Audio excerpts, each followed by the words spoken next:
At IELTS Advantage, we've helped hundreds of students get a band 9 in their IELTS reading test.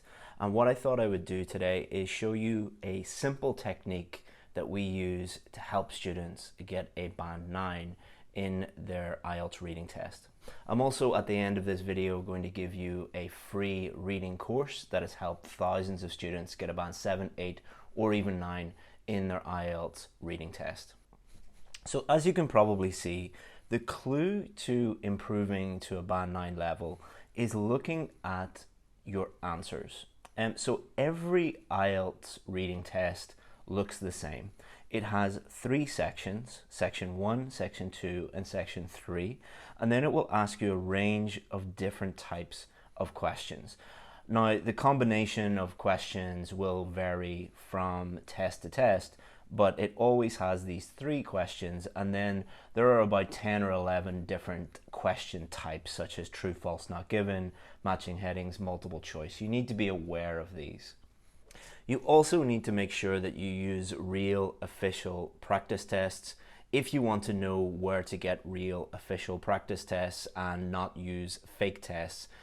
I'll put a link in the description and somewhere in the video to show you where you can get real practice tests. It's really important for this technique that you use practice tests that are official. So Cambridge English practice tests or practice tests from the British Council or IDP. If you use other practice tests, this technique will not work.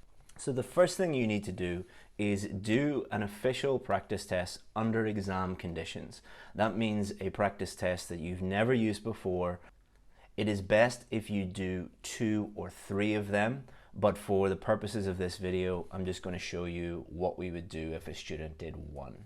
So what we would do with our student is we would get them to focus not on the questions that they got correct, but the questions that they got wrong.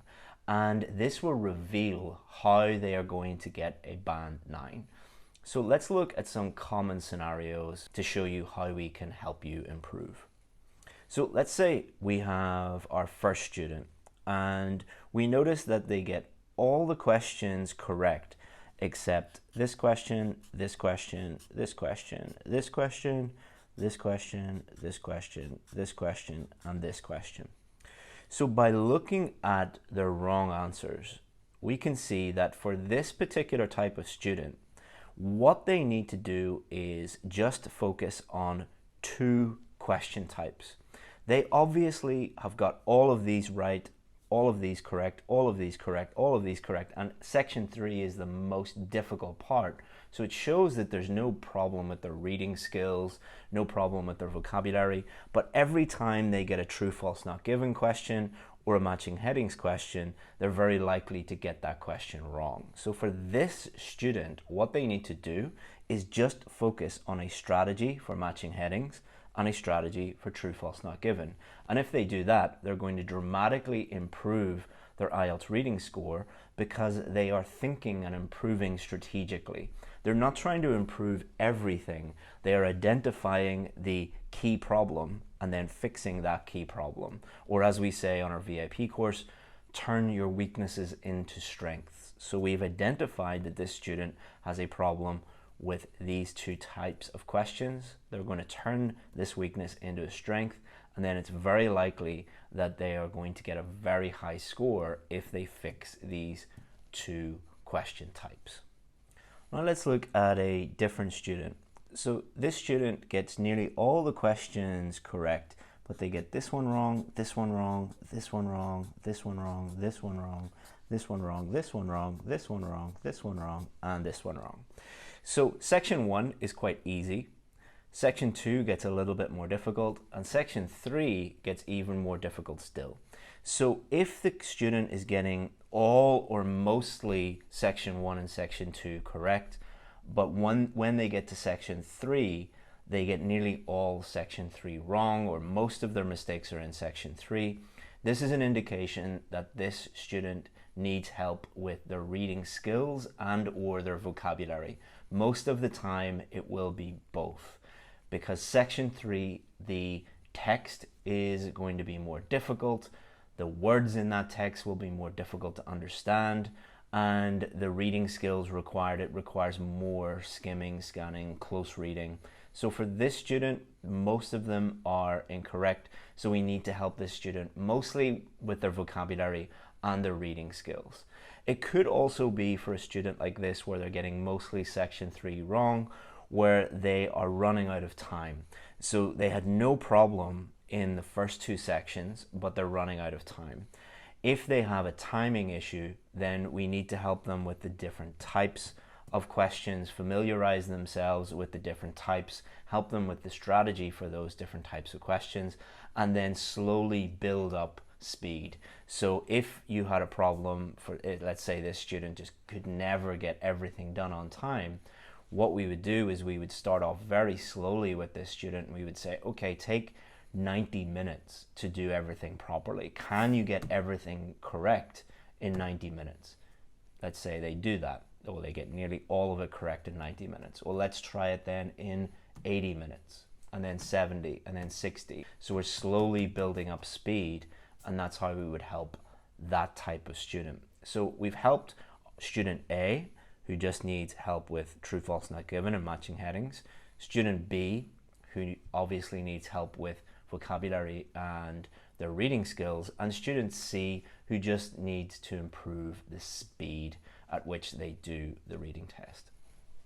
Now let's say we're working with a student and they get this one wrong, and this one wrong, and this one wrong, and this one wrong, and this one wrong, this one wrong, this one wrong, and this one wrong.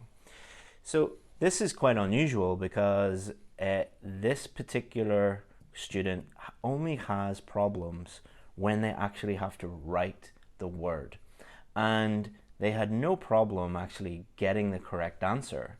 They got the correct answer for all of these. They have no problem therefore with sentence completion or summary completion because they actually found the correct answer. However, this student spelt equipment wrong, concerns wrong. They had a problem with the spelling of procedure, injuries, sunlight, transpiration, and weight. So for this student, they do not need to work on strategy. They do not need to work on speed. They don't need to work on vocabulary or reading skills. They just need to work on spelling. So as you can see, each student is very, very different, and we need to understand what their weakness is first, and then we attack that weakness. And spelling, there are different ways that we can help students with their spelling, but unless that student did this analysis, this weakness analysis, they would never be able to really understand their problem. Imagine this student goes and does like a very long reading course at a school somewhere, and they learn all of these different strategies and techniques and everything. They're not actually going to improve because their real issue is spelling, and it takes about 1 hour to figure this out. Now we have another student. They get that one wrong, that one wrong, that one wrong, that one wrong, that one wrong, that one wrong, that one wrong, and that one wrong. So as you can see, matching information, matching headings, matching statements. This is a particular type of problem with matching. Each different type of question tests different reading sub-skills. So matching, one of the sub-skills that you need to learn for that is scanning. So scanning for the location of the correct answer. So with this student, often you'll hear people saying things like, oh, I just get lost and I run out of time. Well, really, it's not the student getting lost or losing focus or running out of time. It is just they really need to work on their ability to scan, or it might be a skimming issue, or it might be that whenever the question requires students to really read carefully and think deeply about the answer, they get those questions wrong. So they need to work on close reading. So to summarize, it is extremely rare for a student to just be bad at reading and just continuously get low reading scores. There is always a reason. Normally it's one or two of these reasons. What you need to do again is get official practice tests. Do at least one. Better to do 2 or 3 under exam conditions, and then do this analysis of your weaknesses and then turn those weaknesses into strengths. If you want to know how to do that in more detail, check the description. There is a free reading course that has helped thousands of people get the reading scores that they need. And if you need any other help, feel free to get in touch with us at IELTS Advantage. If you have any suggestions for further videos, any feedback, feel free to put them in the comments. If you didn't like this video, feel free to give it a dislike. Thank you very much, and I hope you enjoyed the video.